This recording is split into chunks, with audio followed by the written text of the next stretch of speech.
तो next bond parameter जो है, जो कि बहुत ही ज्यादा इंपॉर्टेंट है, that is bond angle.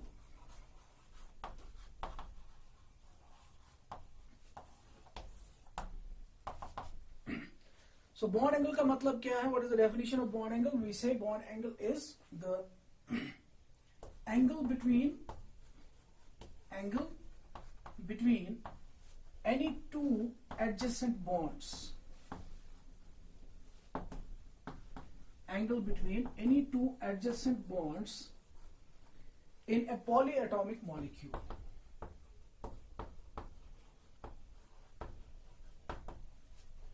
In a polyatomic molecule. So, अगर हमारे पास एक पॉलीएटॉमिक मॉलिक्यूल है, ठीक, उस पॉलीएटॉमिक मॉलिक्यूल के अंदर दो एडजेसेंट बॉन्ड्स के दरमियान जो एंगल बनता है, उस एंगल को हम नाम देते हैं बॉन्ड एंगल। ठीक, मिसाल के तौर पर अगर हम मीथेन की बात करें, फॉर एग्जांपल मीथेन की अगर हम बात करें, तो आप लोगों को याद होगा कि मीथेन का स्ट्रक्चर कैसा होता है? टेट्राहेड्रल। ठीक, so that will be something like this,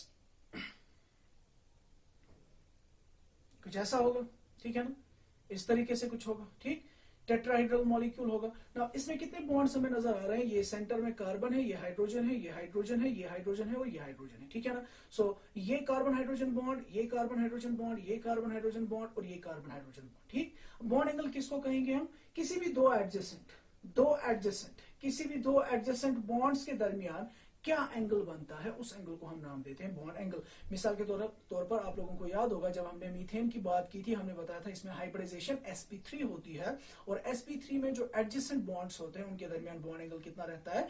109 degree 28 minutes. ठीक, so simply we can say bond angle का मतलब क्या है? Bond angle means the angle between any two adjacent bonds in a polyatomic molecule. ठीक, now what is important here is कि ये किन factors पर डिपेंड करता है? बॉन्ड एंगल किस किस फैक्टर पे डिपेंड करता है? तो यहां पे आप याद रखेंगे कि ये कुछ इंपॉर्टेंट फैक्टर्स पे डिपेंड करता है। मिसाल के तौर पर ये डिपेंड करता है हाइब्रिडाइजेशन स्टेट पे। किस पे डिपेंड करता है? Hybridization of the central atom, hybridization. ठीक, ये डिपेंड करता है नंबर ऑफ लोन पेयर्स पे।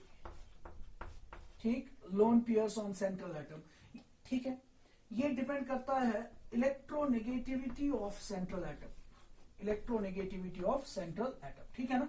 मगर अगर हमें कोई क्वेश्चन पूछा जाए कि इनमें बॉन्ड एंगल्स का ऑर्डर क्या होगा, इनमें से सबसे ज्यादा बॉन्ड एंगल किसका होगा, इनमें से सबसे कम बॉन्ड एंगल किसका होगा, तो हमें क्या करना है? हमें इसी सीक्वेंस में जाना है। सबसे पहले हमें उन मॉलिक्यूल्स की हाइब्रिडाइजेशन को चेक करना है। अगर हाइब्रिडाइजेशन सेम है तब जाके नंबर ऑफ लोन पेयर्स पे जाना है। अगर हाइब्रिडाइजेशन भी सेम है, नंबर ऑफ लोन पेयर्स भी सेम है, तब जाके electronegativity of the central atom के ऊपर हमें जाना होगा। ठीक है, तो एक एक करके इन फैक्टर्स को हम डिस्कस करते हैं। ठीक, तो सबसे पहला जो फैक्टर है जिसके ऊपर बॉन्ड एंगल डिपेंड करता है, that is the hybridization state. ठीक, और अगर आपको याद होगा, हमने बताया था कि अगर सेंट्रल एटम के ऊपर डिफरेंट हाइब्रिडाइजेशन है तो जाहिर सी बात है उनके बॉन्ड एंगल्स भी क्या होंगे? डिफरेंट होंगे। ठीक, मिसाल के तौर पर अगर हमें पूछा जाए, we have been given these 3 molecules BeCl2, ठीक है, इसी तरीके से we have for example BF3, ठीक, इसी तरीके से we have CH4। We have been asked a question कि इनको अरेंज करें in their increasing order of their bond length, bond angles. ठीक, increasing order of the bond angles means सबसे पहले हम लिखेंगे उसका जिसका बॉन्ड लेंथ, बॉन्ड एंगल सबसे कम है, उसके बाद उससे ज्यादा, उसके बाद उससे ज्यादा। ठीक है ना। तो सबसे पहले हम क्या देखेंगे? किसी भी क्वेश्चन को बॉन्ड एंगल के रिलेटेड सॉल्व करने के लिए हम क्या देखेंगे? हाइब्रिडाइजेशन। ठीक है ना। सो BeCl2, यू नो BeCl2 ऐसे होता है। अब हमने बहुत बारी सीख लिया, बहुत बारी कर लिए हैं ये मॉलिक्यूल, तो अब झट से बोलने चाहिए कि BeCl2 की हाइब्रिडाइजेशन स्टेट क्या है? sp, BF3, sp2, CH4,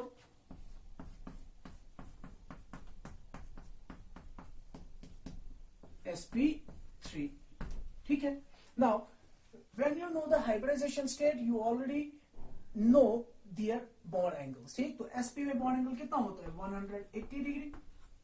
sp2 में बॉन्ड एंगल कितना होता है 120 डिग्री और sp3 में कितना होता है 109 डिग्री 28 मिनट्स। ठीक, तो सिंपली डिस्टिंग्विश हो गया कि किसका बॉन्ड लेंथ बॉन्ड एंगल कम है, किसका बॉन्ड एंगल ज्यादा है। तो increasing order of bond angles का जो ऑर्डर होगा दैट विल बी CH4 का सबसे कम, उससे ज्यादा BF3, उससे ज्यादा BeCl2। तो सबसे पहले हम क्या चेक करेंगे, सबसे पहले हम हमेशा चेक करेंगे हाइब्रिडाइजेशन स्टेट। ठीक है ना। इसी तरीके से अगर मैं आपसे क्वेश्चन दे दूं, कोई क्वेश्चन दे दूं, ठीक, for example CO2 CO3 2 minus CO2, ठीक, CO3 2 minus and for example you have been given SO4 2 minus SO4 2 minus. ठीक, आपको इनके बॉन्ड लेंथ्स का, इनके बॉन्ड एंगल्स का ऑर्डर बताना है। ठीक है, तो कैसे करेंगे हम, शाबाश, जरा खुद चेक करें, आप ट्राई करें।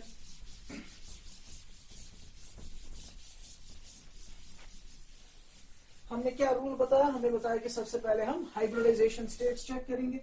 अगर हाइब्रिडाइजेशन से सॉल्व नहीं हो रहा है क्वेश्चन, देन हम आगे वाले पैरामीटर्स पे जाएंगे। ठीक है, तो CO2 आपको पता है, इट्स लाइक दिस। ठीक, CO3 2 माइनस अभी हमने बनाया। ठीक, इसी तरीके से SO4 2 माइनस याद होगा आपको, आई होप।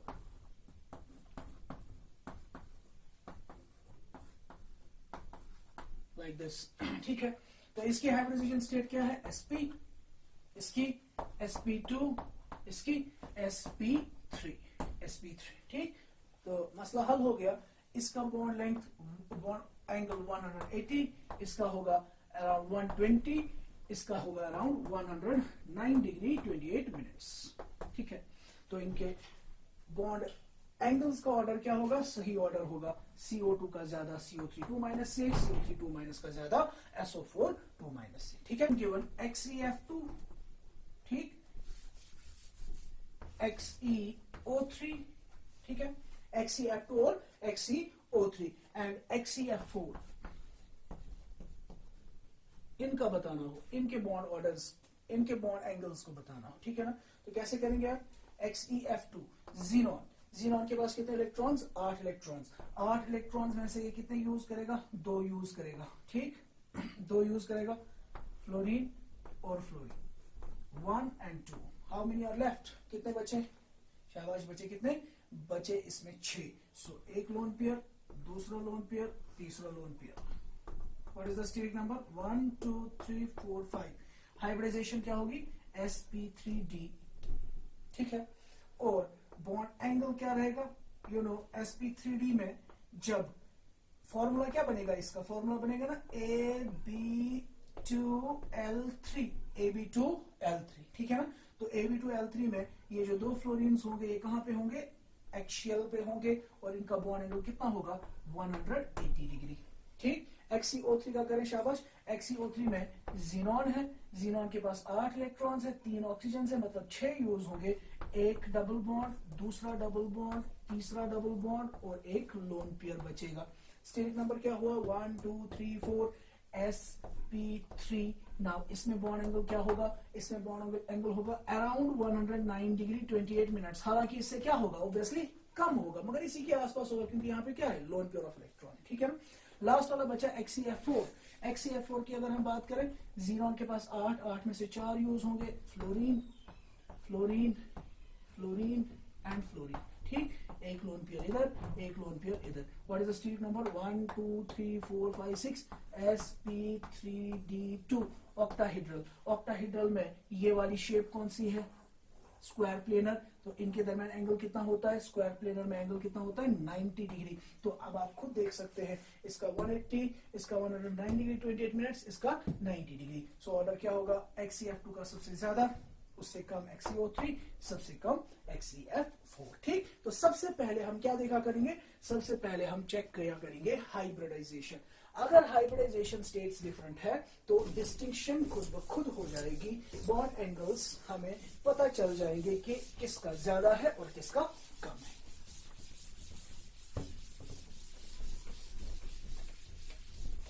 अब अगर ऐसे मॉलिक्यूल्स दिए गए हैं जिन मॉलिक्यूल्स में बॉन्ड एंगल, जिन मॉलिक्यूल्स में हाइब्रिडाइजेशन स्टेट सेम है, ठीक है ना, तो उस सूरत में क्या करें, उस सूरत में हम चेक किया करेंगे कि हाइब्रिडाइजेशन स्टेट अगर सेम है, then we will go for the number of lone pairs on the central atom, ठीक। So the second important parameter that is number of lone pairs on central atom, ठीक है। And you know, अगर hybridization state same होगी, जितने lone pair ज्यादा होंगे उतना क्या होता है, बॉन्ड एंगल कम होता है। वेस्पर थ्योरी में हमने ऑलरेडी पढ़ा हुआ है, more is the number of lone pairs, more is the repulsion between the lone pairs and lesser is the bond angle, ठीक है।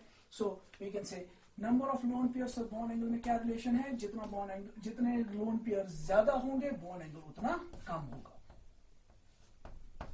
This is the relation. For example, you have been given CH4, you have been given NH3 and you have been given H2O. तो सबसे पहले हम क्या check करेंगे, hybridisation, ठीक है। CH4 की without any doubt sp3, NH3 का आपको पता है 5 इलेक्ट्रॉन्स है नाइट्रोजन के पास, 3 यूज हो गए, 2 बचेंगे इन the form of lone pair, steric number 3 + 1 4, that is again sp3। Oxygen के पास 6 में से 2 यूज हो गए, 4 बच गए, तो लोन पेयर्स कितने बचे, 2, bond pairs 2, steric number 4, hybridization sp3, इसका sp3, इसका sp3, इसका sp3। So if the hybridization is same, then the bond angle will be decided by the number of lone pairs, ठीक। तो CH4 ऐसे होगा, ठीक है।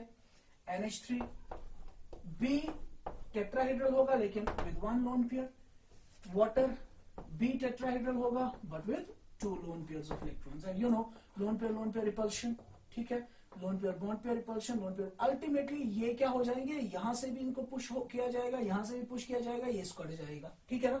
More is the number of lone pairs, lesser is the bond angle, ठीक। तो ज्यादा bond angle होगा मीथेन का, उससे कम NH3 का, और उससे कम होगा वाटर का, ठीक है। इसी तरीके से अगर आप चेक करें, for example you have been given NH4 positive, NH3 and NH2 minus, इनका बॉन्ड एंगल्स का ऑर्डर बताइए क्या होगा।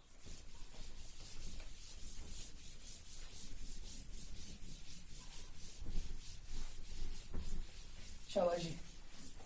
क्या करेंगे हम, पहले चेक करेंगे इनकी हाइब्रिडाइजेशन स्टेट, ठीक। तो अगर हम NH4 पॉजिटिव की बात करें, याद होगा आपको, हमने इसका स्ट्रक्चर बनाया है, नाइट्रोजन 5 इलेक्ट्रॉन्स है, एक हाइड्रोजन के साथ, दूसरा दूसरे हाइड्रोजन के साथ, तीसरा तीसरे हाइड्रोजन के साथ। अब H पॉजिटिव का मतलब है यहाँ पे H पॉजिटिव होगा, तो ये जो इलेक्ट्रॉन पेयर इसके ऊपर बचता है, ये इसको कोऑर्डिनेट बॉन्ड बनाएगा हाइड्रोजन के साथ, ठीक।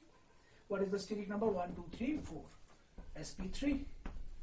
व्हाट अबाउट NH3, अभी हमने बनाया H H H, lone pair, sp3।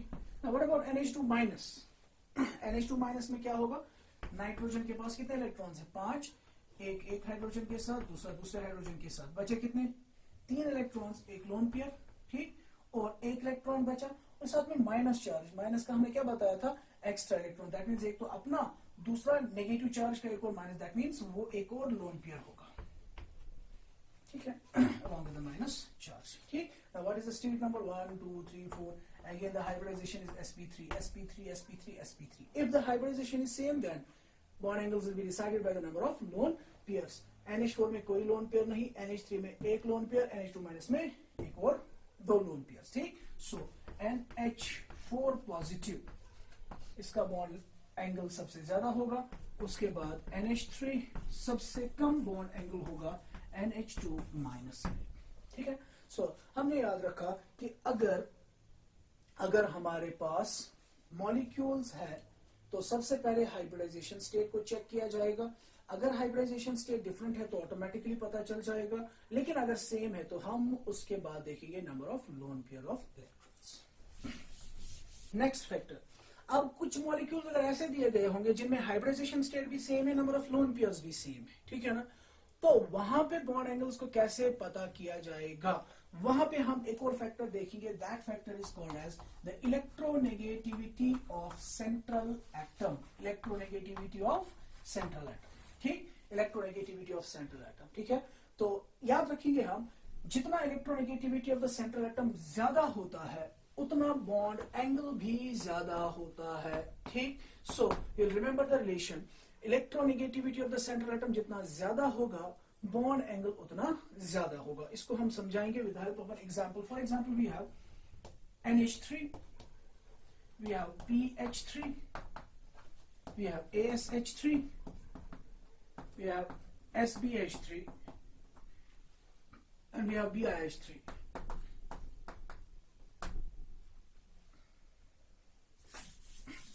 ठीक है, हमारे पास ये स्पीशीज है, ठीक। चलिए, now if you look eight NH3, PH3, ASH3, SBH3 and BiH3, ये सभी क्या है? ये सभी है ना hydrides of group 15, nitrogen, phosphorus, arsenic, antimony, bismuth, ठीक। ये सभी क्या है? ग्रुप नंबर 15 के एलिमेंट्स है, ठीक है ना। तो जाहिर सी बात है, जैसा स्ट्रक्चर इसका होगा वैसा ही उनका भी होगा। NH3 का स्ट्रक्चर कैसा है? Pyramidal with a loan pair of electron, ठीक। PH3 का भी बिल्कुल ऐसा ही होगा with a lone pair. ASH3 का भी, SBH3 का भी, BiH3 का भी बिल्कुल ऐसा ही होगा, ठीक है ना। तो सबों की हाइब्रिडाइजेशन स्टेट क्या होगी? सेम होगी, ठीक है। सबों में number of loan pair of electrons भी क्या होंगे? सेम होंगे। अब इनके बॉन्ड एंगल्स भी क्या होने चाहिए? सेम होने चाहिए, ठीक है ना। मगर जब हम इनके बॉन्ड एंगल चेक करते हैं वहां पे हम ये देखते हैं कि जिसका सेंट्रल एटम ज्यादा इलेक्ट्रोनेगेटिव है उसका बॉन्ड एंगल सबसे ज्यादा है। मतलब the order has been found to be NH3 का ज्यादा, उससे कम PH3, उससे कम ASH3, उससे कम SBH3, उससे कम BiH3, ठीक। नाउ द थिंग इज, ये ऐसा क्यों होता है? देखिए, तो यहां पे हम लॉजिकली समझने की कोशिश करेंगे। फॉर एग्जाम्पल, ये NH3 मॉलिक्यूल है, ये PH3 है, ठीक। नाउ ये NH3 जो है इसका स्ट्रक्चर कैसे होगा? You remember that it has a tetrahedral geometry like this but A pyramidal shape. तो ऐसे है ना स्ट्रक्चर। नाउ अगर आप देखें इस मॉलिक्यूल में, अगर आप देखें कि जो ये दो एडजेसेंट बॉन्ड्स है, ये बॉन्ड या ये दो बॉन्ड्स या ये दो बॉन्ड्स, ठीक है ना। आप देख सकते हैं कि ये क्या हो रहे हैं, ये जब हम सेंट्रल एटम से दूर दूर जाते हैं तो बॉन्ड्स क्या हो रहे हैं? दूर दूर हो रहे हैं। और जितना हम सेंट्रल एटम की तरफ आ रहे हैं बॉन्ड्स भी क्या आ रहे हैं? नजदीक नजदीक आ रहे हैं। जरा देखिए, यहाँ पे डिस्टेंस इतनी, यहाँ पे उससे कम, यहाँ पे उससे कम, यहाँ पे उससे कम, ठीक है ना। So that means they are like this. जितना आप सेंट्रल एटम से दूर जा रहे हो, जितना सेंट्रल एटम से दूर जा रहे हो बॉन्ड्स भी दूर दूर जा रहे हैं, ठीक है। और जितना सेंट्रल एटम के नजदीक आ रहे हो तो बॉन्ड्स भी नजदीक आ रहे हैं, ठीक। Now if you look at this one, NH bond, ये किससे बना है? नाइट्रोजन ने एक इलेक्ट्रॉन दिया है, हाइड्रोजन ने। बच्चों के नाइट्रोजन इज मोर इलेक्ट्रोनेगेटिव, इसमें जो इलेक्ट्रॉन पेयर होगी वो ज्यादा किसकी तरफ होगी? नाइट्रोजन की तरफ। सिमिलरली इस बॉन्ड में भी नाइट्रोजन की तरफ होगी और इस बॉन्ड में भी नाइट्रोजन की तरफ होगी, ठीक है। अगर हम PH3 बॉन्ड की बात करें, यहां पे फास्फोरस चूंकि इलेक्ट्रोनेगेटिव एलिमेंट नहीं है तो इलेक्ट्रॉन पेयर जो है वो फास्फोरस की तरफ होने के बजाय किधर होगी? That will B drifted away from the phosphorus, ठीक। और अगर ASH3 की हम बात करें, ASH3 मॉलिक्यूल में क्या होगा? ASH3 मॉलिक्यूल की अगर हम बात करें उसमें भी यही बॉन्ड्स होंगे, ठीक। मगर उन बॉन्ड्स में क्या होगा? उन बॉन्ड्स में इलेक्ट्रॉन डेंसिटी आर्सेनिक की तरफ नहीं होगी, आर्सेनिक से दूर होगी, लाइक दिस, यहां पे होगी, ठीक है। तो दैट मीन्स जितना जितना हम डाउन द ग्रुप जाते हैं electronegativity of the central atom क्या हो रही है? डिक्रीज। और जितना electronegativity of the central atom decrease होती जाती है इलेक्ट्रॉन पेयर्स भी क्या होते जाते हैं? दूर दूर चले जाते हैं। यहां पे इतना नजदीक थे, ठीक, यहां पे दूरी बढ़ रही है, यहां पे और दूरी बढ़ रही है, ठीक है। और जितना इनमें दूरी बढ़ेगी, जितना इनमें दूरी बढ़ेगी बॉन्ड पेयर और बॉन्ड पेयर के दरमियान रिपल्शन क्या होगी? कम, ठीक है ना। और जितना बॉन्ड पेयर रिपल्शन कम होगी उतना बॉन्ड एंगल क्या होगा? उतना बॉन्ड एंगल भी कम होगा। आई होप कि आप लोगों ने अंडरस्टैंड कर लिया। यहाँ पे बॉन्ड बॉन्ड्स नजदीक है तो इनके ऊपर रिपल्शन ज्यादा होगी। ये क्या करेगा, ये इसको और इसको पुश करेगा, ये एक दूसरे को क्या करेंगे, एक्सपैंड करने की कोशिश करेंगे। ठीक, यहाँ पे ये इलेक्ट्रॉन पेयर्स क्या जा रहे हैं, दूर, तो उतना उनके ऊपर पुश नहीं होगा। तो जब उतना पुश नहीं होगा तो ये एंगल्स उतना दूर दूर नहीं जाएंगे। यहाँ पे और दूर हो रहे हैं तो उतना ज्यादा रिपल्शन नहीं होगा। लेस रिपल्शन होने की वजह से क्या होगा, बॉन्ड एंगल भी कम होगा। तो ओवरऑल कंक्लूजन इस पूरे का ये निकला कि जितना electronegativity of the central atom ज्यादा होगा, बॉन्ड पेयर्स उतना नजदीक होंगे, उतना उनमें रिपल्शंस होंगे, वो एक दूसरे को पुश करेंगे, बॉन्ड एंगल ज्यादा होगा। ठीक है, इसी तरीके से for example if we have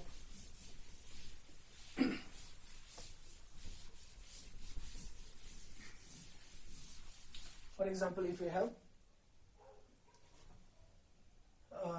H2O, H2S, H2SE, H2Te, ये है ठीक, hydrides of group 16, oxygen, sulphur, selenium, tellurium. ठीक है, नाउ अब यहां पे भी हमें क्या देखना है, सेंट्रल एटम। ठीक है, पहली बात तो ये हाइब्रिडाइजेशन सबों की क्या होगी, sp3, इसकी भी sp3, इसकी भी sp3, इसकी भी sp3। Number of lone pairs भी सबों के ऊपर क्या होंगे, सेम होंगे। तो ना तो हाइब्रिडाइजेशन से पता चलेगा, ना नंबर ऑफ लोन पेयर से पता चलेगा। तो हम जाएंगे to the electronegativity of the central atom. More is the electronegativity of the central atom, more is the bond angle. ठीक, सो दैट मींस H2O का बॉन्ड एंगल ज्यादा होगा H2S से, उसका कम होगा, H2SE का उससे कम होगा, और H2Te का उससे कम होगा। ठीक, इसी तरीके से for example if we are given NCl3, PCl3, ASCl3, SbCl3, chlorides of group 16, what will be the order? यहाँ पे आप देख सकते हैं साइड एटम सब में सेम है, हाइब्रिडाइजेशन भी सेम होगी, नंबर ऑफ लोन पेयर्स भी सेम होंगे। मोर is the electronegativity of the central atom, more will be the bond angle. ठीक, अब यहाँ पे एक बहुत ही इंपॉर्टेंट चीज हम डिस्कस करने जा रहे हैं, that is called as Drago's rule. Drago's rule, देखिए ड्रैगोज रूल क्या कहता है। ठीक, हमने अभी इससे पहले क्या बताया, इनके बॉन्ड एंगल्स का ऑर्डर ऐसे होगा। ठीक, तो अमोनिया के 107 डिग्रीज, अमोनिया का बॉन्ड एंगल कितना होता है, 107 डिग्री। ठीक है, PH3 का बॉन्ड एंगल कितना होता है, PH3 का बॉन्ड एंगल होता है 93 से लेके 94 डिग्रीज। ठीक, इसका बॉन्ड एंगल होता है 92 डिग्रीज, इसका बॉन्ड एंगल होता है 91 डिग्री, और इसका 90 डिग्री। ठीक है, तो आप देख सकते हैं कि बॉन्ड एंगल क्या हो रहा है, डिक्रीज। इस वाले केस की अगर हम बात करें, इस वाले केस की अगर हम बात करें, वाटर का बॉन्ड एंगल होता है 104 डिग्रीज एंड 5 मिनट्स। ठीक, या 104.5 डिग्रीज, 104.5 डिग्रीज। H2S का होता है 92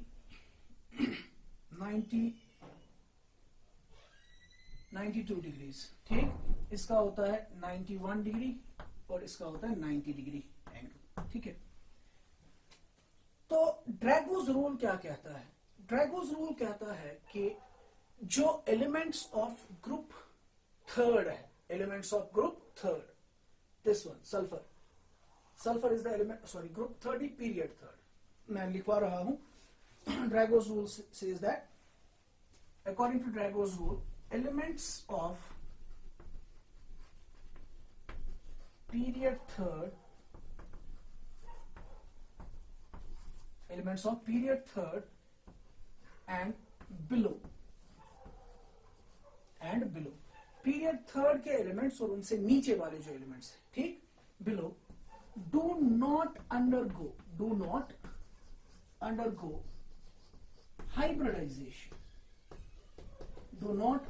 hybridization when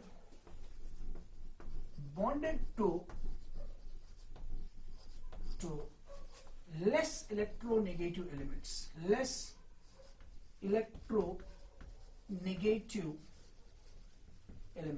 when bonded to less electronegative elements like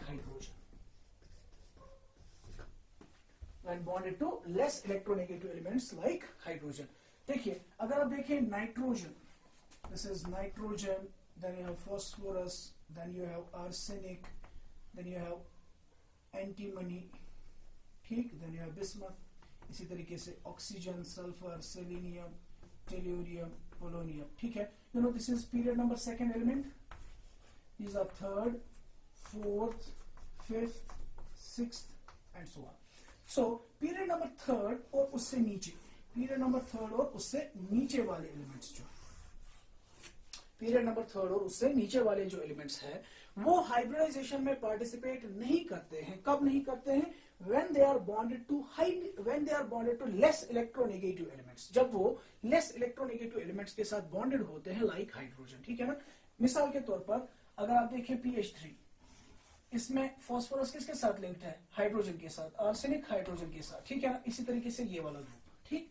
तो ये वाले एलिमेंट्स, ये वाले कंपाउंड्स, ये जिनको मैं हाईलाइट कर रहा हूं, these compounds according to Drago's rule, in compounds के अंदर हाइब्रिडाइजेशन होती ही नहीं है. इन कंपाउंड्स के अंदर हाइब्रिडाइजेशन होती ही नहीं है, ठीक है ना. क्यों नहीं होती है? अब आप देख सकते हैं कि इनका बॉन्ड एंगल जरा देखिए किसके आसपास है, 90 डिग्री के आसपास है, ठीक है ना. तो अगर आप NH3 के ऊपर VBT को अप्लाई करें, NH3 के ऊपर थोड़ा सा समझने की कोशिश करें. अगर हम NH3 के ऊपर क्या करेंगे? VBT को अप्लाई करेंगे, ठीक. यू नो नाइट्रोजन के पास कॉन्फ़िगरेशन होती है 2s2 2p3, है ना. 2s2 2p3, ठीक है. तो हम वहां पे क्या बोलते हैं? It undergoes sp3 hybridization. That means 4 hydrogen orbitals बनते हैं. एक लोन पेयर होगा, एक हाइड्रोजन के साथ, दूसरा दूसरे हाइड्रोजन के साथ, तीसरा तीसरे हाइड्रोजन के साथ. ऐसे बॉन्ड फॉर्मेशन होती है, ठीक है ना. As a result of the sp3 hybridization bond angle should be 109 degree 28 minutes. But चूंकि एक लोन पेयर होने की वजह से क्या होगा?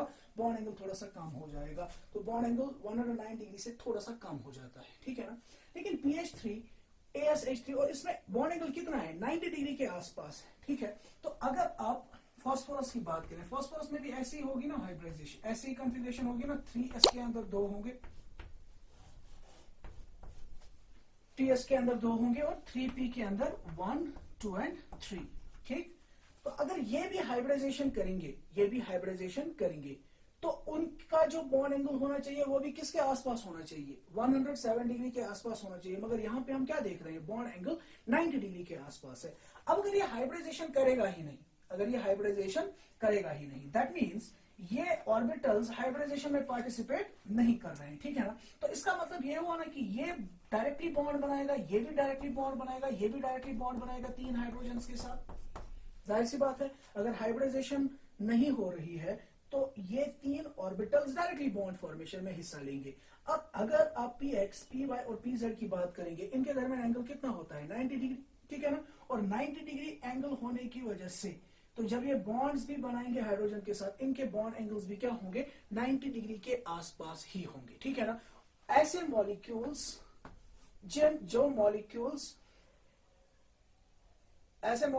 जो होते हैं, याद रखना है कि ये वाले मॉलिक्यूल्स जब भी पीरियड नंबर थर्ड के एलिमेंट्स या उससे नीचे वाले एलिमेंट्स, ये किन के लिए वैलिड है? पीरियड नंबर थर्ड और उनसे नीचे वाले एलिमेंट्स के लिए. जब ये लेस इलेक्ट्रोनेगेटिव एलिमेंट्स के साथ बॉन्डेड होंगे उस वक्त ये हाइब्रिडाइजेशन में पार्टिसिपेट नहीं करते हैं. और याद रखेंगे कि ये रूल तब वैलिड है जब सेंट्रल एटम के पास central atom must contain lone pair of electrons, ठीक है ना. ड्रैगोस रूल कब वैलिड है? जब सेंट्रल एटम के ऊपर क्या होंगे? Lone pair. तो यू नो फॉस्फोरस के पास भी एक लोन पेयर होगा, H2S के पास 2 है, यहाँ पे आर्सेनिक के पास भी 1 होगा, सेलेनियम के पास 2 होंगे, ठीक है ना. तो जब भी पीरियड नंबर थर्ड या उससे नीचे वाले एलिमेंट्स हाइड्रोजन के साथ लिंक्ड होंगे और सेंट्रल एटम के पास लोन पेयर ऑफ इलेक्ट्रॉन्स होंगे, तब वो मॉलिक्यूल्स हाइब्रिडाइजेशन में हिस्सा नहीं लेते हैं. उन मॉलिक्यूल्स को हम ड्रैगो मॉलिक्यूल्स कहते हैं और उस रूल को हम ड्रैगोस रूल के नाम से याद रखते हैं, ठीक है ना. सो हमने अब यहाँ पे ये चीज सीख ली कि सबसे पहले हम देखेंगे हाइब्रिडाइजेशन स्टेट, उसके बाद हम देखेंगे नंबर ऑफ लोन पेयर्स. अगर ये दोनों सेम है then only we will go for the electronegativity of the central atom. वहां पे भी हमने याद रखा अगर central atom period number third या पीरियड नंबर थर्ड से नीचे हैं और वो लेस इलेक्ट्रोनेगेटिव एटम्स के साथ बॉन्डेड है तो वो हाइब्रिडाइजेशन में हिस्सा नहीं लेते हैं, provided the central atom must contain a lone pair, then only ribosome is valid. So last एक फैक्टर जिसके ऊपर बॉन्ड एंगल डिपेंड करता है वो है टर्मिनल एटम्स। ठीक, तो अभी तक हमने 3 फैक्टर्स डिस्कस किए, जैसे कि हमने बताया हाइब्रिडाइजेशन। अगर हाइब्रिडाइजेशन से पता चलता है हाइब्रिडाइजेशन डिफरेंट है मॉलिक्यूल्स की, तो उससे भी पता चल जाएगा बॉन्ड एंगल्स का ऑर्डर क्या होगा। सिमिलरली अगर हाइब्रिडाइजेशन सेम है तो हम नंबर ऑफ लोन पेयर्स पे जाएंगे, जिसपे जितना ज्यादा नंबर ऑफ लोन पेयर्स होगा उसका बॉन्ड एंगल उतना कम होगा। ठीक, और उसके बाद हमने बताया था अगर हाइब्रिडाइजेशन भी सेम है, नंबर ऑफ लोन पेयर्स भी सेम है, then we go for the electronegativity of the central atom. ठीक, और electronegativity of the central atom जितना ज्यादा होगा उतना बॉन्ड एंगल जो है वो भी ज्यादा होता है। ठीक है, अब अगर कुछ मॉलिक्यूल्स ऐसे दिए गए हो जिन मॉलिक्यूल्स में हाइब्रिडाइजेशन भी सेम है और नंबर ऑफ लोन पेयर्स भी सेम है और सेंट्रल एटम भी सेम है, ठीक, तो उनके केस में जो बॉन्ड एंगल होगा वो डिसाइड होगा on the basis of terminal atom. ठीक है, तो टर्मिनल एटम्स के 2 इंपॉर्टेंट चीजों के ऊपर डिपेंड करेगा bond angle, and that will decide कि उनके बॉन्ड एंगल्स का ऑर्डर क्या होगा। ठीक, तो वो 2 चीजें क्या है, number 1 that is the electronegativity of the terminal atom, and number 2 that is the size of the terminal atom. ठीक,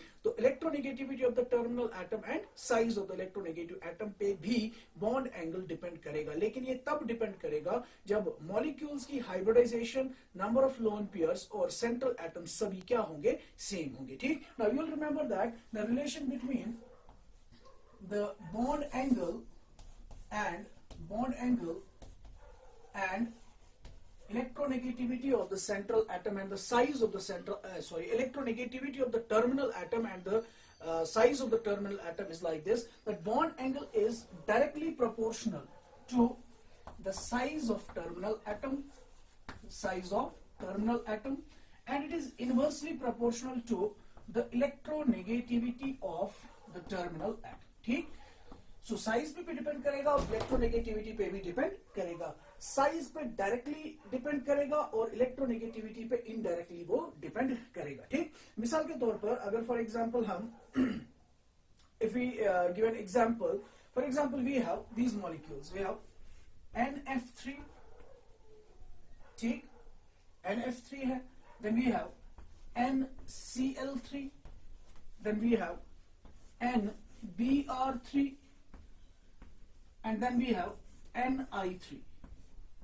ठीक, तो जब भी टर्मिनल एटम्स के बारे में हमें देखना होगा, we must be seeing both the factors, size as well as electronegativity. ठीक है ना, तो अगर आप देखें इसमें सेंट्रल एटम सब में सेम है नाइट्रोजन। ठीक, सभी मॉलिक्यूल्स ने 3-3 बॉन्ड्स बनाए हैं। ठीक है, और अगर आप देखें हर एक मॉलिक्यूल में सेंट्रल एटम के ऊपर क्या बचा होगा, लोन पेयर ऑफ इलेक्ट्रॉन्स। ठीक है, तो इन सबों का स्टेरिक नंबर क्या आएगा, 3 + 1 4, दैट मींस हर एक की हाइब्रिडाइजेशन स्टेट क्या होगी, sp3 sp3 sp3 and sp3। ठीक, सो हाइब्रिडाइजेशन सबों की सेम है, उसके बाद number of loan pair of electrons भी सेम है, सेंट्रल एटम भी सबों के अंदर सेम है। ठीक है ना, अब डिसाइड किया जाएगा bond angle on the basis of size of the terminal atom and electronegativity of the terminal atom. ठीक है, तो अगर हम सबसे पहले देखें इलेक्ट्रोनेगेटिविटी देखें। ठीक है, तो अगर हम देखें लेफ्ट टू राइट जब हम जा रहे हैं, फ्लोरीन, क्लोरीन, ब्रोमीन, आयोडीन,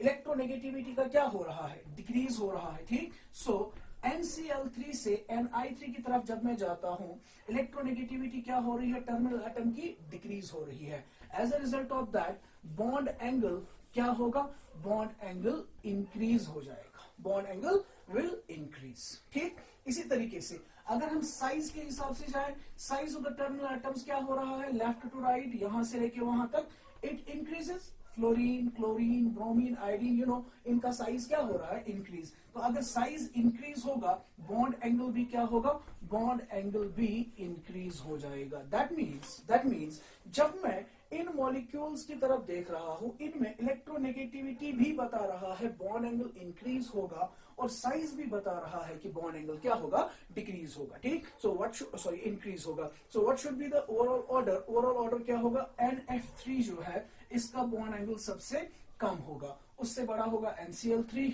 उससे बड़ा NBr3, उससे बड़ा Ni3, ठीक है। और ये वाला फैक्टर तभी वैलिड होगा, इलेक्ट्रोनेगेटिविटी और साइज वाला फैक्टर तभी वैलिड होगा जब सेंट्रल एटम के ऊपर एटलीस्ट क्या होगा, एक lone pair of electron. Otherwise ये फैक्टर इफेक्टिव नहीं रहेंगे बॉन्ड एंगल को डिसाइड करने के लिए। क्लियर होगी बात, ठीक है।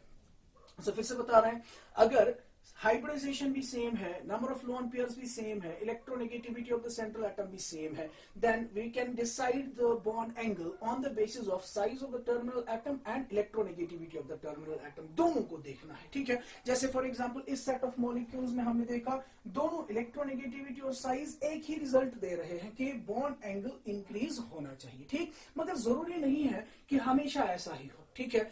कभी इलेक्ट्रोनेगेटिविटी और साइज में क्या हो सकता है, उनमें डिसएग्रीमेंट हो सकता है। साइज के हिसाब से जब आप देखेंगे तो वो इंक्रीज होना चाहिए, इलेक्ट्रोनेगेटिविटी के हिसाब से अगर आप देखेंगे तो डिक्रीज होना चाहिए, ठीक। उस सूरत में हम क्या करें, ठीक है ना। मिसाल के तौर पर इसको फर्दर एक्सप्लेन करने के लिए let's take an example. For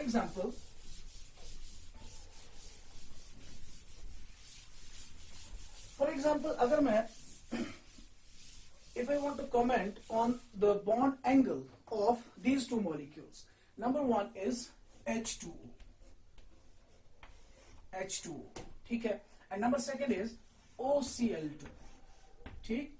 मुझे बताना है इनके बॉन्ड एंगल्स का ऑर्डर क्या होगा, ठीक। तो सबसे पहले हम क्या देखेंगे, hybridization. Now if you look at oxygen, इसके पास 6 इलेक्ट्रॉन्स है, 2 यूज हुए तो 4 इलेक्ट्रॉन्स होंगे present in the form of lone pairs. What is the steric number, 1 2 3 4। Hybridization we already know is sp3। Now what about this OCl2 molecule, oxygen के पास 6 electrons है, एक क्लोरीन के साथ, दूसरा दूसरे क्लोरीन के साथ, बचे वहां पे कितने, 4 electrons in the form of 2 lone pairs. Again the steric number is 4, the hybridization is sp3, ठीक।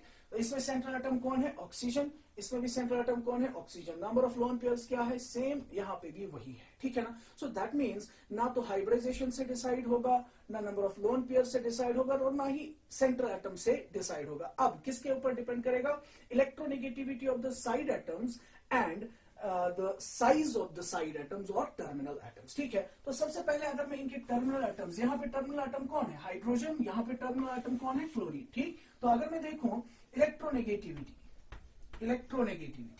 बात समझ रहे हैं आप, ठीक। इलेक्ट्रोनेगेटिविटी का ऑर्डर अगर हम देखें, हाइड्रोजन की इलेक्ट्रोनेगेटिविटी कम है, क्लोरीन की इलेक्ट्रोनेगेटिविटी ज्यादा है, ठीक। हाइड्रोजन की इलेक्ट्रोनेगेटिविटी कम, क्लोरीन की इलेक्ट्रोनेगेटिविटी ज्यादा, ठीक। तो क्या कहता है फैक्टर, जिसकी इलेक्ट्रोनेगेटिविटी क्या होगी, ज्यादा होगी, उसका बॉन्ड एंगल क्या होना चाहिए, कम, ठीक है। तो दैट मींस इलेक्ट्रोनेगेटिविटी किसकी ज्यादा है, Cl2 की, Cl की, ठीक है ना। So that means according to electronegativity concept OCl2 का बॉन्ड एंगल क्या होना चाहिए, कम, किससे, H2O से।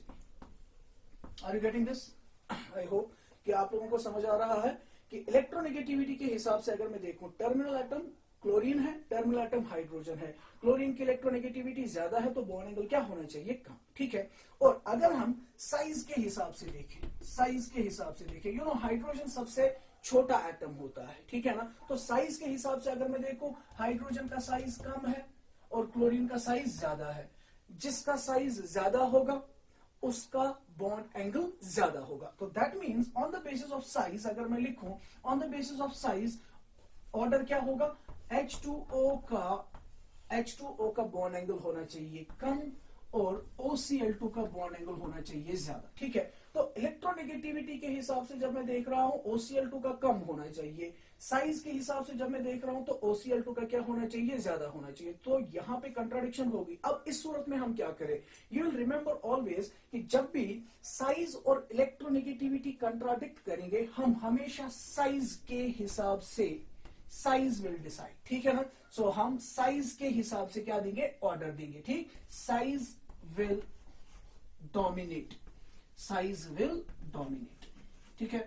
तो साइज के हिसाब से जो ऑर्डर होगा वही इसका बॉन्ड एंगल का सही ऑर्डर होगा। तो दैट मीन्स साइज के हिसाब से ऑर्डर क्या मिल रहा है, वाटर का कम, OCl2 का ज्यादा। तो दैट मीन्स अगर हमें H2O और OCl2 में बॉन्ड एंगल्स का ऑर्डर बताना होगा, विल से OCl2 का बॉन्ड एंगल H2O के मुकाबले में ज्यादा होगा, ठीक। बट यहां पे आप नोट लिखेंगे, याद रखेंगे, whenever there is fluorine, whenever fluorine is terminal atom, अगर कोई भी मॉलिक्यूल ऐसा है जिसमें फ्लोरीन टर्मिनल एटम है और आपको उनके बॉन्ड एंगल्स का ऑर्डर बताना होगा, ठीक। फ्लोरीन जब भी टर्मिनल एटम होगा, याद रखेंगे आप हमेशा, वहां पे जो डोमिनेटिंग फैक्टर होगा, the dominating factor will be electronegativity. Dominating factor कौन सा होगा? इलेक्ट्रोनेगेटिविटी होगी, ठीक। सो अगर किसी भी मॉलिक्यूल्स में हमें टर्मिनल एटम के बेसिस पे बताना है order of the bond angles क्या होगा, साइज सबसे बेहतर है, ठीक है ना। और अगर उन मॉलिक्यूल्स में किसी मॉलिक्यूल के अंदर फ्लोरीन एक्ट कर रहा है एज टर्मिनल एटम, फ्लोरीन का ऑर्डर डिसाइड होगा on the basis of electronegativity, ठीक है।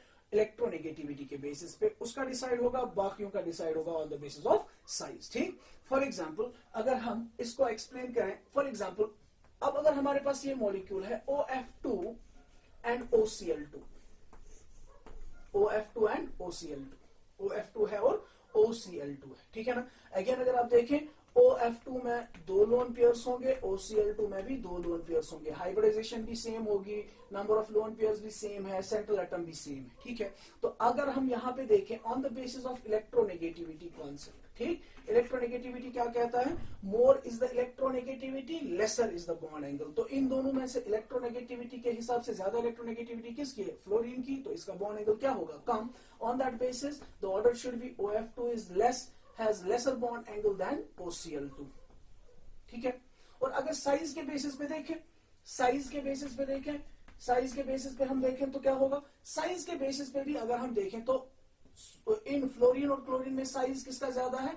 फ्लोरीन और क्लोरीन में क्लोरीन का साइज ज्यादा है, तो क्लोरीन का साइज अगर ज्यादा है तो बॉन्ड एंगल क्लोरीन के मॉलिक्यूल में ही ज्यादा होगा। तो साइज के हिसाब से भी ऑर्डर यही होगा, OF2 greater than less than OCl2, ठीक है ना।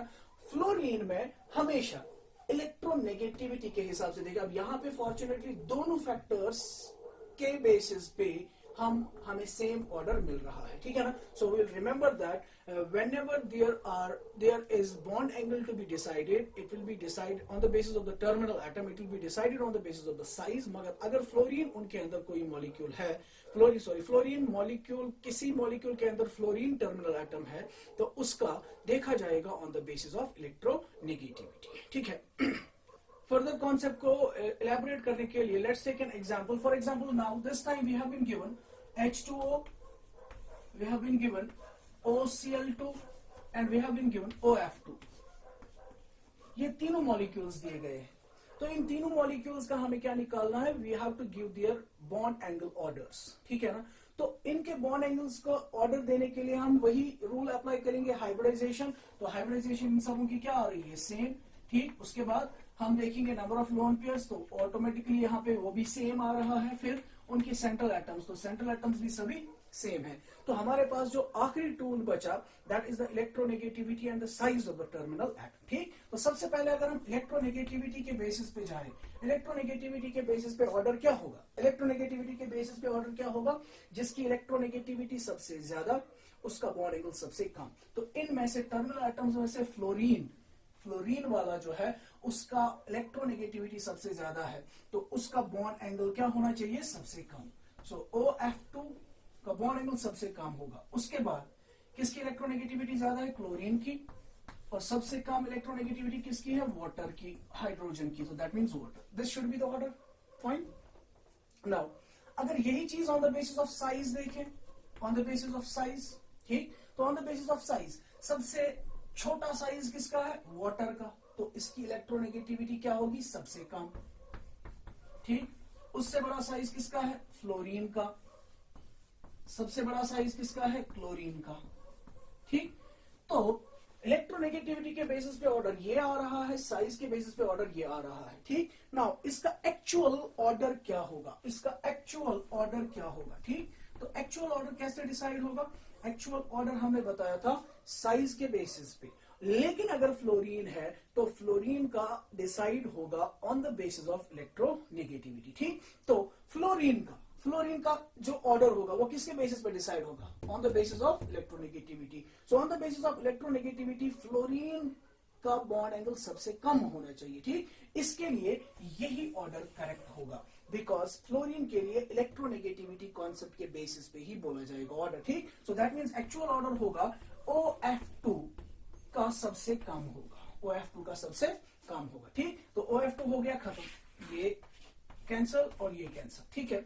उसके बाद क्या बचा? H2O एंड OCl2, इन दोनों का डिसाइड होगा किसके बेसिस पे? On the basis of the size. So अगर हम on the basis of size देखें, on the basis of size H2O का कम है, OCl2 का ज्यादा है, ठीक। सो OF2 के बाद कौन आएगा? H2O, सबसे ज्यादा साइज किसका होगा? OCl2, ठीक। सो ना ही ये वाला ऑर्डर फॉलो हो रहा है, ना ही ये वाला ऑर्डर फॉलो हो रहा है। फ्लोरीन के लिए इलेक्ट्रोनेगेटिविटी के बेसिस पे और जो बाकी बचे उनके लिए साइज के बेसिस पे ऑर्डर फॉलो होगा, ठीक है ना। इस तरीके से हमारा टॉपिक बॉन्ड एंगल कंप्लीट हो गया, ठीक है। Now we'll move to another important bond parameter, that is what we call as bond energy, ठीक। another bond parameter is bond energy, या फिर हम इसको bond strength भी कह सकते हैं, bond strength।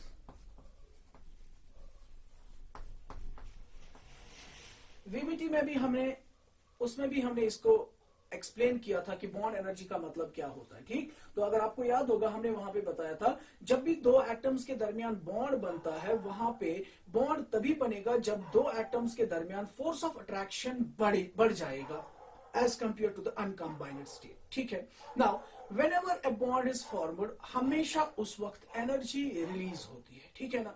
उस अमाउंट ऑफ एनर्जी को जो रिलीज होगी when 1 mole of a covalent bond is formed, that amount of energy is what we call as bond energy, ठीक है। So what is bond energy? How do we define bond energy? We can say it is defined as the amount of energy released when 1 mole of a covalent bond is formed, ठीक है ना।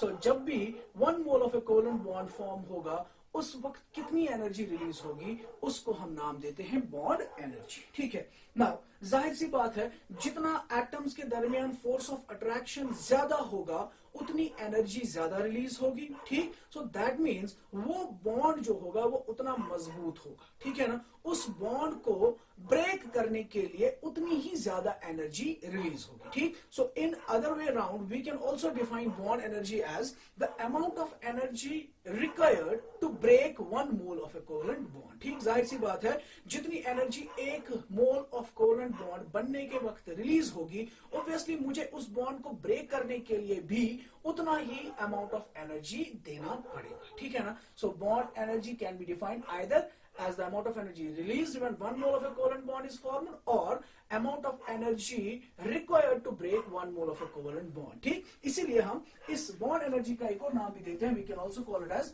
bond dissociation energy,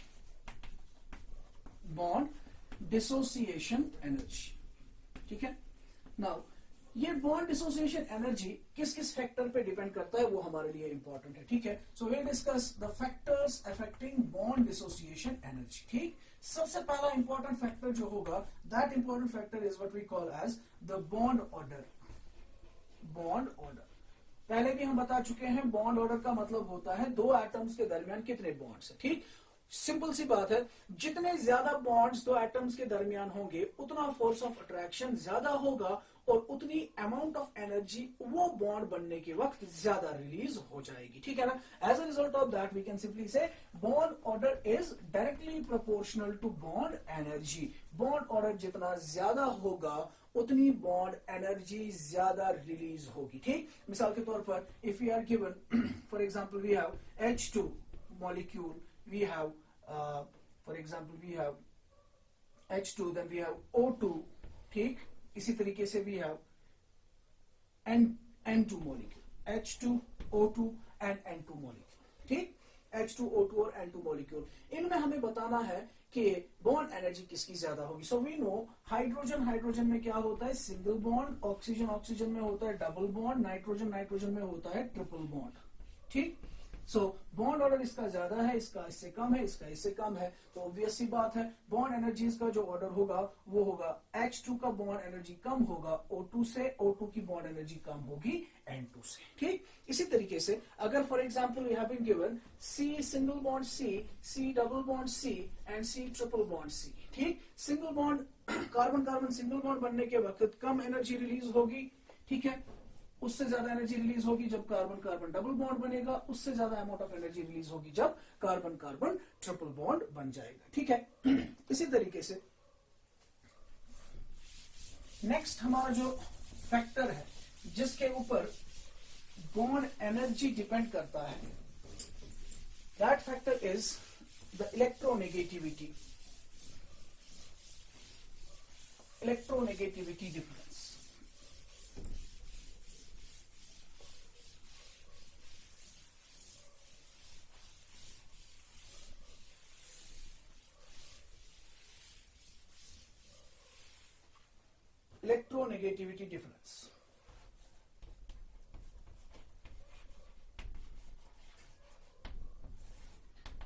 electronegativity difference. ठीक है, electronegativity difference का मतलब क्या हुआ? Say for example we have HF molecule, ठीक, ये हमारे पास HF मॉलिक्यूल है। ठीक है, तो डाइपोल मोमेंट वाले लेक्चर में हमने बता दिया था कि HF मॉलिक्यूल जो होता है वो एक पोलर मॉलिक्यूल होता है। फ्लोरीन इज मोर इलेक्ट्रोनेगेटिव, इसके ऊपर डेल्टा माइनस चार्ज होती है और इसके ऊपर डेल्टा पॉजिटिव चार्ज होती है। ठीक है ना, अगर हम इस मॉलिक्यूल को देखें, ये मॉलिक्यूल एक कोवेलेंट मॉलिक्यूल है, ये बनता है by the sharing of electron between hydrogen atom and fluorine atom. ठीक है, तो जब भी कोवेलेंट बॉन्ड बनता है, ठीक है ना, उस कोवेलेंट बॉन्ड बनने के वक्त क्या होती है? एनर्जी रिलीज होती है। ठीक है ना, मगर अगर किसी मॉलिक्यूल में एटम्स के दरमियान इलेक्ट्रोनेगेटिविटी डिफरेंस होगी, उस इलेक्ट्रोनेगेटिविटी डिफरेंस की वजह से क्या होगा? ऑटोमेटिकली उसका एक side which is the more electronegative side, it will have a negative charge और उसका ऑपोजिट साइड जो होगा उस पर पॉजिटिव चार्ज होगी। ठीक, as a result of that इस मॉलिक्यूल के अंदर जो कि कोवेलेंट मॉलिक्यूल था, उस कोवेलेंट मॉलिक्यूल में एक तो कोवेलेंट बॉन्ड की वजह से जो फोर्स ऑफ अट्रैक्शन था वो होगा, अब एट द सेम टाइम इस पे नेगेटिव और इस पे पॉजिटिव, तो ये नेगेटिव और ये पॉजिटिव आपस में क्या करेंगे? अट्रैक्शन करेंगे। यहां पे नेगेटिव और positive charge, electrostatic force of attraction भी आ जाएगा। As a result of that we can say ये बॉन्ड जो कोवेलेंट मॉलिक्यूल है जिसमें इलेक्ट्रोनेगेटिविटी डिफरेंस की वजह से क्या आ गया? एक आयोनिक कैरेक्टर डेवलप हो गया। ठीक है ना, इस ionic character, partial ionic character के डेवलप होने की वजह से इन पे फोर्स ऑफ अट्रैक्शन और ज्यादा बढ़ जाएगा। ठीक, तो अगर फोर्स ऑफ अट्रैक्शन बढ़ गया, अमाउंट ऑफ एनर्जी क्या होगी? ज्यादा रिलीज होगी। ठीक है ना, जितना इलेक्ट्रोनेगेटिविटी डिफरेंस ज्यादा होगी उतना पार्शियल नेगेटिव चार्ज और पॉजिटिव चार्ज ज्यादा होगा। As a result of that उतना फोर्स ऑफ अट्रैक्शन ज्यादा होगा और एनर्जी रिलीज ज्यादा होगी। ठीक, और we can simply say that electronegativity difference जितना ज्यादा होगा उतनी बॉन्ड एनर्जी भी ज्यादा होगी। ठीक, मिसाल के तौर पर we have been given for example HF, HCl, HBr and HI molecule. ठीक, हमें इन मॉलिक्यूल्स का क्या बताना है? हमें इन मॉलिक्यूल्स के लिए बताना है कि इन मॉलिक्यूल्स में बॉन्ड एनर्जीज का ऑर्डर क्या होगा। ठीक, so since fluorine is more electronegative, most electronegative element, इसमें आयनिक कैरेक्टर ज्यादा होगा, इसमें कम होगा, इसमें उससे कम होगा, इसमें उससे कम होगा। इसमें ज्यादा इलेक्ट्रोनेगेटिविटी डिफरेंस है तो ये बॉन्ड ज्यादा स्ट्रांग होगा, इसको ब्रेक करने के लिए ज्यादा एनर्जी लगेगी और वी कैन से ये बॉन्ड बनने के वक्त ज्यादा एनर्जी रिलीज होगी। ठीक है ना, एज कम्पेयर टू HCl का ज्यादा होगा, एज कम्पेयर टू HBr उसका ज्यादा होगा, एज कम्पेयर टू HI। ठीक, so more is the electronegativity difference, stronger is the bond, more is the bond energy. ठीक है, इसी तरीके से एक लास्ट इंपॉर्टेंट फैक्टर जिसपे बॉन्ड एनर्जी डिपेंड करता है, दैट इज द साइज। ठीक, size. Now we can yourself से साइज की वजह से बॉन्ड एनर्जी पे क्या असर पड़ेगा? सिंपल सी बात है, जितना साइज बढ़ेगा, साइज बढ़ने की वजह से क्या होगा? साइज बढ़ने की वजह से क्या होगा? वो मॉलिक्यूल्स जो है वो एक दूसरे, वो कंबाइनिंग एटम्स जो है वो एक दूसरे से क्या हो जाएंगे? दूर दूर हो जाएंगे। ठीक है ना, as a result of that उन पे जो फोर्स ऑफ अट्रैक्शन होगा वो क्या होगा? कम हो जाएगा। ठीक, सो जितना साइज बढ़ेगा एटम्स के दरमियान फोर्स ऑफ अट्रैक्शन कम हो जाएगा, फोर्स ऑफ अट्रैक्शन कम होने की वजह से एनर्जी रिलीज भी क्या हो जाएगी, कम हो जाएगी, और वो बॉन्ड वीक हो जाएंगे, ठीक है ना। सो जितना साइज बढ़ेगा उतनी उतनी क्या होगी, जितना साइज बढ़ेगा उतनी बॉन्ड एनर्जी का वैल्यू कम हो जाएगा। So size is inversely proportional to bond energy. More is the size, lesser is the bond energy. For example we have F2Cl2। इसके बारे में हम बाद में बात करते हैं क्योंकि इसमें थोड़ी सी वेरिएशन आएगी। Let's leave this. For example we have for example say for example we have C triple bond C, ठीक, we have C triple bond N, ठीक, we have C triple bond O, ठीक है। इन molecules में इनके bond energies के ऊपर हमें बात करनी है, ठीक है ना। नाउ सबसे पहले हम क्या देखेंगे, यहाँ पे सबसे पहले हम देखेंगे इनका बॉन्ड ऑर्डर। तो इसका बॉन्ड ऑर्डर भी 3, इसका बॉन्ड ऑर्डर भी 3, इसका बॉन्ड ऑर्डर भी 3, फाइन, ठीक है।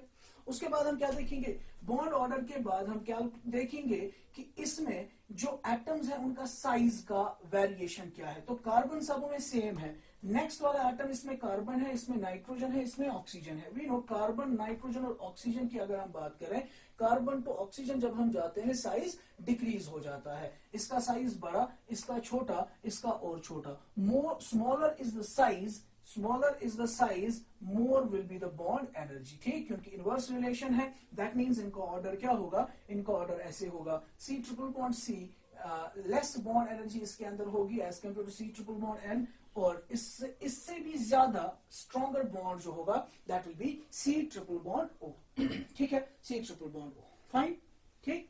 इसी तरीके से एक और इंपॉर्टेंट एग्जाम्पल हम इसके केस में दे रहे हैं। For example we have this species, ये हमारे पास ये मॉलिक्यूल्स है। F2 है, then we have Cl2, then we have Br2, then we have I2, ठीक। तो अगर हम on the basis of size देखें, what is the expected order, expected order क्या होगा बॉन्ड एनर्जीज का, एक्सपेक्टेड ऑर्डर क्या होगा, शाबाश। Expected order on the basis of size होगा।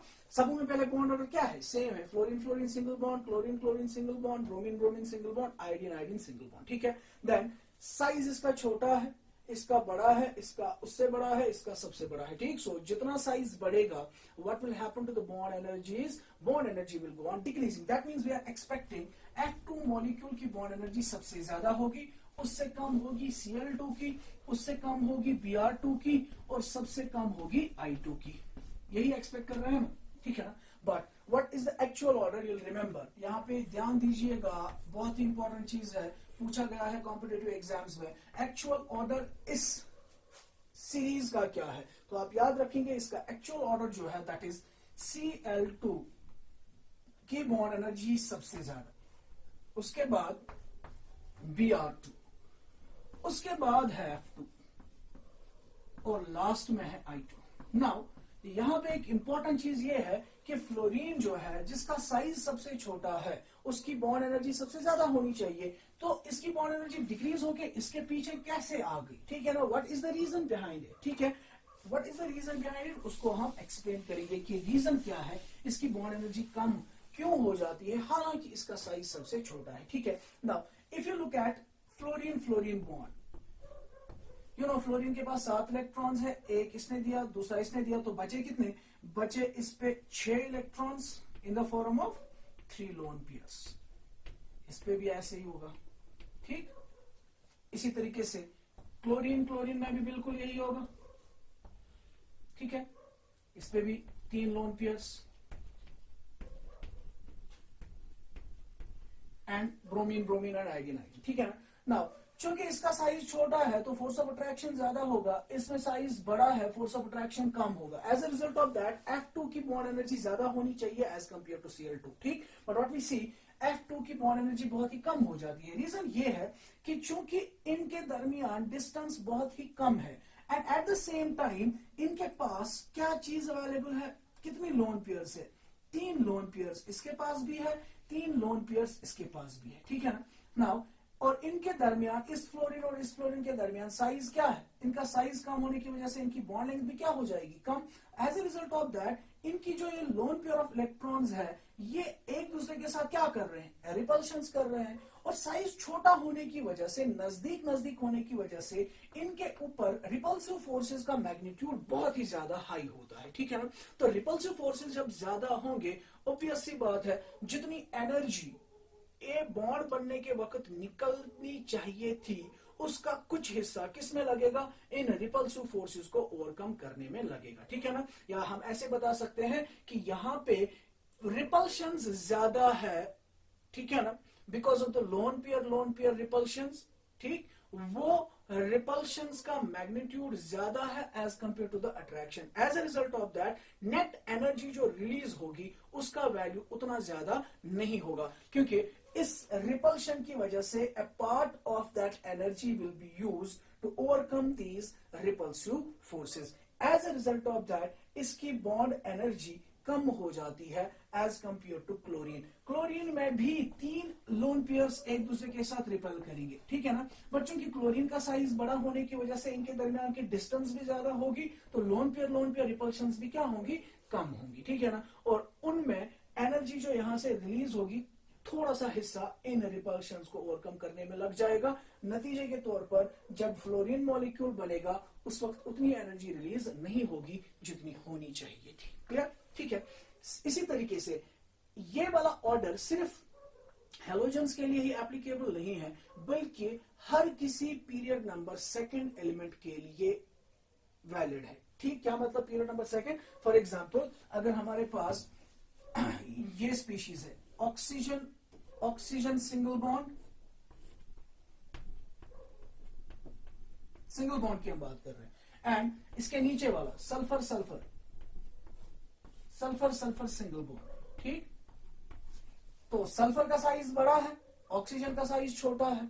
We should expect that oxygen single bond should have more bond energy than sulfur single bond, ठीक। but because of the same reasons, because of the repulsions, more repulsive forces due to these lone pairs, इसकी bond energy कम हो जाती है as compare to sulphur bond, ठीक। सिर्फ यहां ही नहीं बल्कि अगर नाइट्रोजन सिंगल बॉन्ड की बात करें,